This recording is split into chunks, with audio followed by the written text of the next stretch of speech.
Hi again then guys, and welcome to another installment of Rivals on Gran Turismo Sport, and in this particular Rivals match we're pitting three slightly updated versions of the Vision Gran Turismo car lineup that are currently featured on the beta version of Gran Turismo Sport. Now of course we have quite a few Vision GT cars that have not yet been released. We have a fair few already on Gran Turismo 6, and there are some which are confirmed for Gran Turismo Sport, which we just don't have access to at the moment, like the Tomahawk, the LM55, the Bugatti, and a couple of others as well.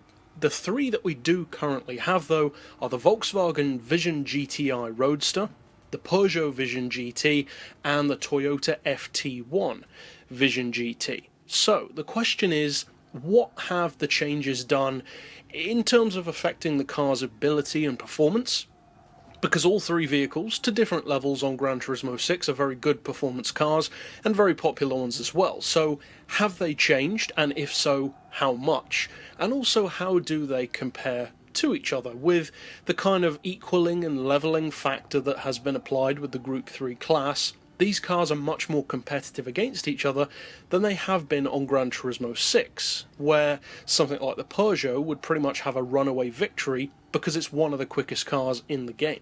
So, let's break down each car on its own, and then compare them on paper.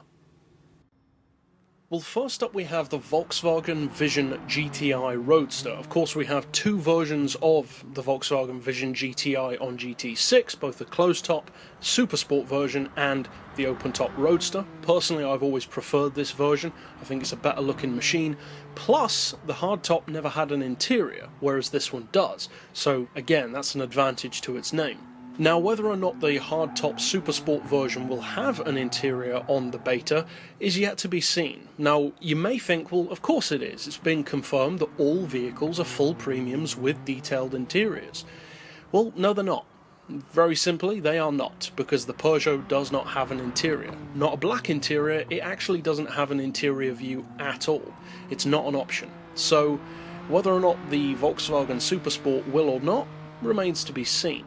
What we do know, however, is that this one does, and it looks fantastic, at least in my opinion. Of course, you could see it in the intro of this video, but in terms of performance, what kind of ability does it have now that it has been slightly revised on Gran Turismo Sport? Well, in terms of power, you're actually putting out basically the same power as on Gran Turismo 6, but the difference is you're now putting out the same power as standard as the car was with an oil change on Gran Turismo 6, around 578 horsepower. That's pretty good. The weight is 1,222 kilos, which is a bit heavier than some others in the class, and interestingly, it's no longer an all-wheel drive car. In a very similar way, funnily enough, to the Peugeot, which is also now a mid-engine rear-wheel drive machine, which negates much of that grip advantage that the all-wheel drive gives both vehicles. So with that being said, does it perform differently?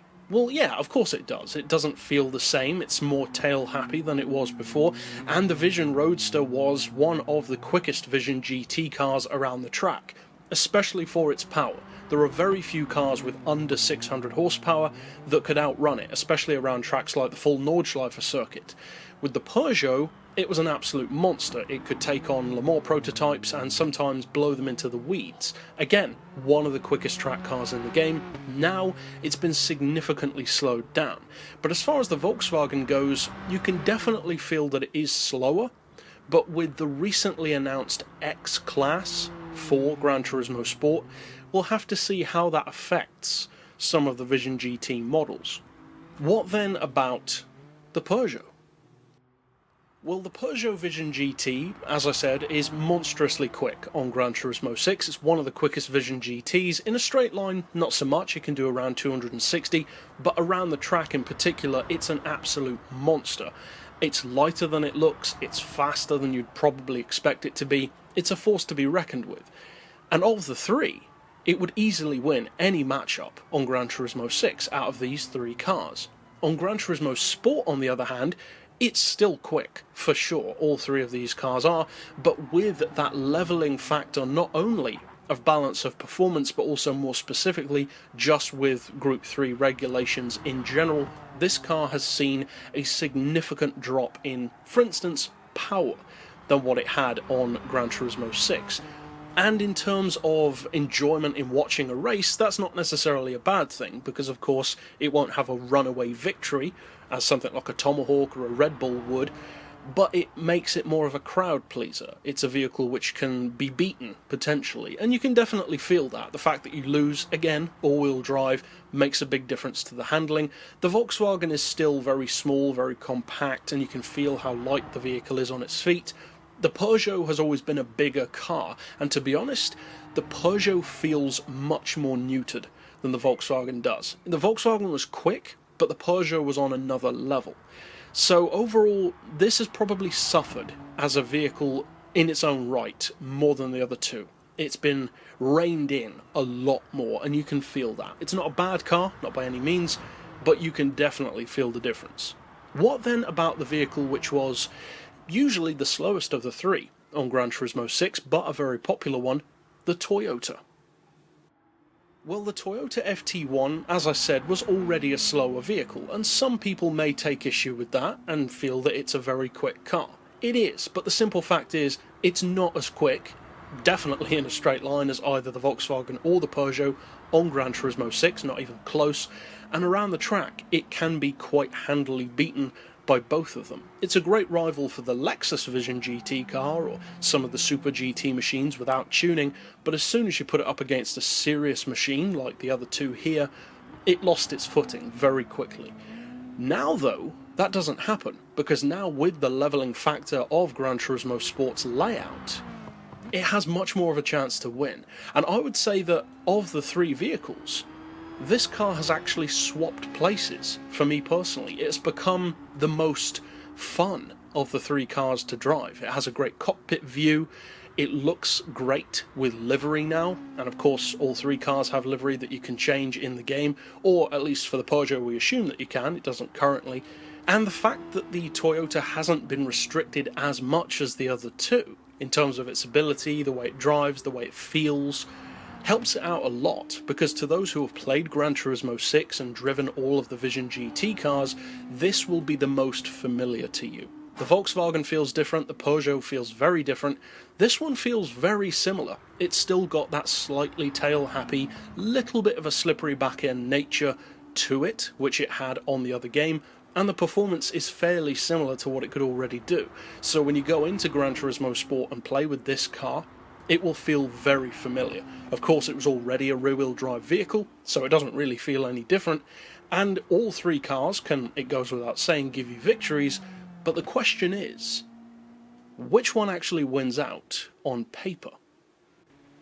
Well, as you lay out the specs of the three vehicles, as we always do, you can start to see, as you'd expect to, certain little advantages that each car has even within the class. Now of course balance of performance is designed to make them as equal as possible, but when you disregard that and just go with the straight out of the box garage numbers, how do they compare? Because as you saw from the lap times, of course, the Peugeot was the quickest, at least on this occasion, with me driving. But what about in top trump style, biggest is best numbers? Well, as always, with the beta versions, we don't know the prices, and the classes are the same, so let's just give them all a point for the sake of that, giving all cars 2 points straight off the bat. As far as engine capacity goes, we're still not told what the Toyota's fictional engine is, so we just can't say. The Volkswagen as well, we're not told, but you can presume it's probably based on the same 3-litre unit that it uses on GT6, and that means that overall, the Peugeot is the largest with a 3.2 litre. The Toyota might be bigger, but we can't confirm that. So on this occasion, we'll be giving the Peugeot that point. As far as power goes though, the Volkswagen actually retains, as I said earlier, the same power as on GT6, and that's enough to give it the point over the other two. The Peugeot has been significantly reduced compared to its power on GT6, and the Toyota's lost around 80 or so horsepower. It was putting out around 640-ish, now it's putting out just under 570, so it's had a bit of a drop, but nothing like the Peugeot suffered. And interestingly, as far as torque goes as well, the Volkswagen wins out that point also, but not by a small margin. It's got a lot more torque. 515 pound-feet is far more than both of the other vehicles, far more, especially compared to the Toyota. As far as weight, it actually falls, funnily enough, in favour of the Peugeot, which is the biggest of the three cars, and I would personally say looks the heaviest of the three. It's got quite a chunky appearance. But no, it weighs 22 kilos less than the Volkswagen, 41 kilos less than the Toyota, and although all three vehicles are heavier than some of the other Group 3 machines, they're certainly not extremely heavy cars by any means.